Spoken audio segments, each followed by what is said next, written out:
Hello friends, welcome back to our channel legal PW यानी legal power. मैं हूं advocate संध्या गुप्ता।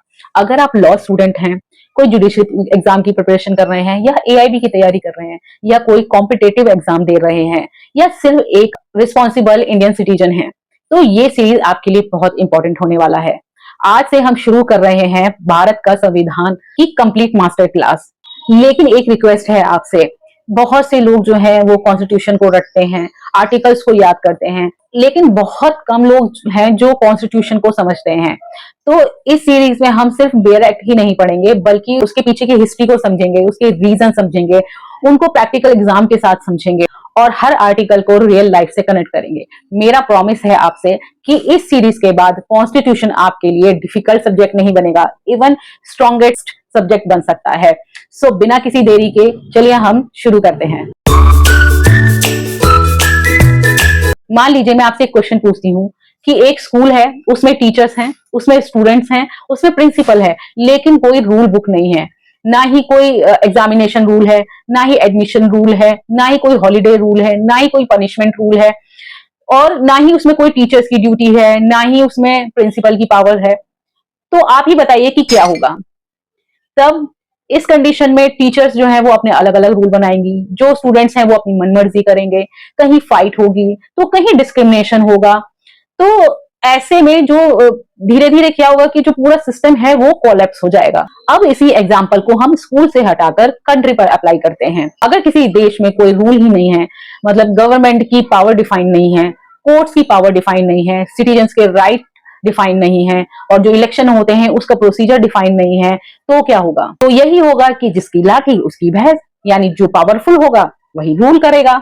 और इसी प्रॉब्लम का परमानेंट सॉल्यूशन है कॉन्स्टिट्यूशन। सिंपल लैंग्वेज में कहें तो कॉन्स्टिट्यूशन किसी भी देश की पावरफुल सुप्रीम रूल बुक होती है।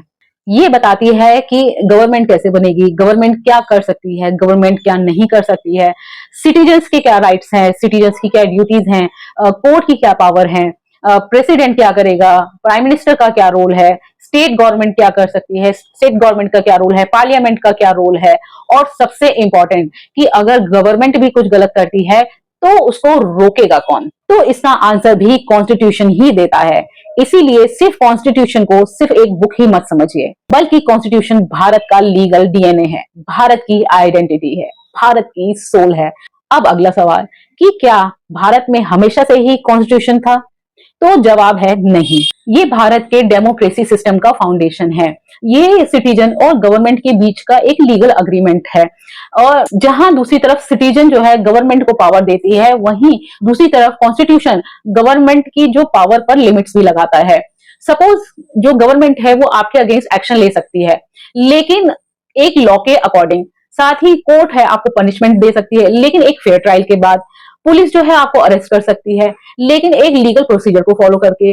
साथ ही जो गवर्नमेंट है आपसे टैक्स लेती है या ले सकती है, गवर्नमेंट आपसे टैक्स लेती है, लेकिन एक लीगल अथॉरिटी के थ्रू। यानी कॉन्स्टिट्यूशन सिर्फ गवर्नमेंट को पावर ही नहीं देता है, बल्कि गवर्नमेंट को कंट्रोल भी करता है। इसीलिए कॉन्स्टिट्यूशन को डेमोक्रेसी का बैकबोन कहा जाता है। अब यहाँ आपके लिए एक सवाल, अगर कॉन्स्टिट्यूशन नहीं होता तो आपको लगता है कि सिटीजन्स के राइट्स यहाँ सेफ रह सकते थे? तो मुझे कमेंट सेक्शन में जरूर लिखिए कि कॉन्स्टिट्यूशन प्रोटेक्ट्स सिटीजन्स। अब क्या भारत में हमेशा से ही कॉन्स्टिट्यूशन था? तो जवाब है नहीं, क्योंकि उस टाइम पर ब्रिटिशर्स का रूल होता था, ब्रिटिशर्स रूल करते थे, और ब्रिटिश पार्लियामेंट ही रूल्स और लॉज बनाती थी, और वही रूल्स और लॉ जो थे वो अप्लाई होते थे।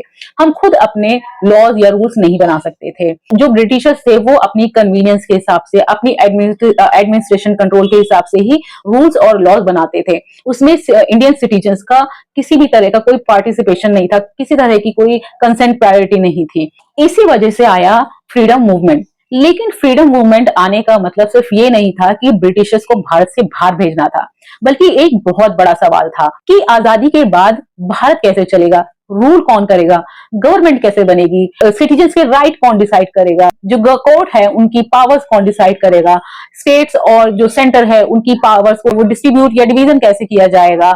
ये सभी सवालों का जवाब था एक नया कॉन्स्टिट्यूशन।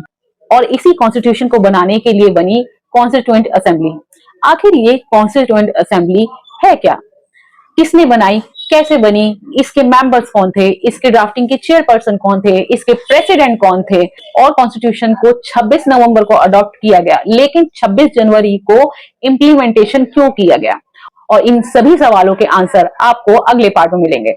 लेकिन उससे पहले इसका कुछ हिस्टोरिकल बैकग्राउंड समझते हैं। 1857 की क्रांति के बाद ब्रिटिश सरकार जो थी, ब्रिटिश गवर्नमेंट थी, उसे समझ आ गया था कि भारत को फोर्स के साथ कंट्रोल करना इजी नहीं होगा।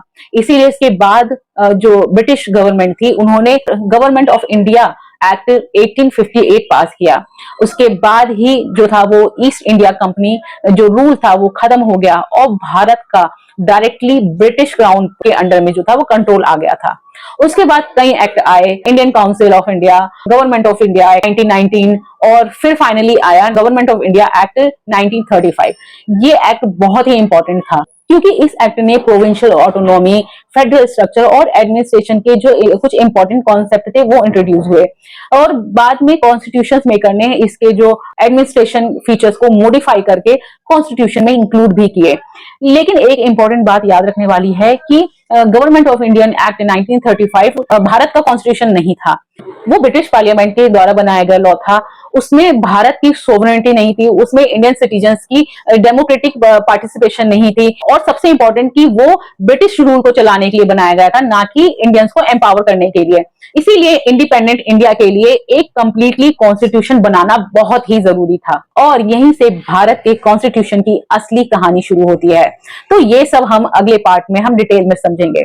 और अगर ये वीडियो आपको यूजफुल लगी हो तो मेरे चैनल को लाइक, शेयर और सब्सक्राइब करना ना भूलें। तो मिलते हैं कॉन्स्टिट्यूशन की नेक्स्ट मास्टर क्लास में, तब तक के लिए जय हिंद।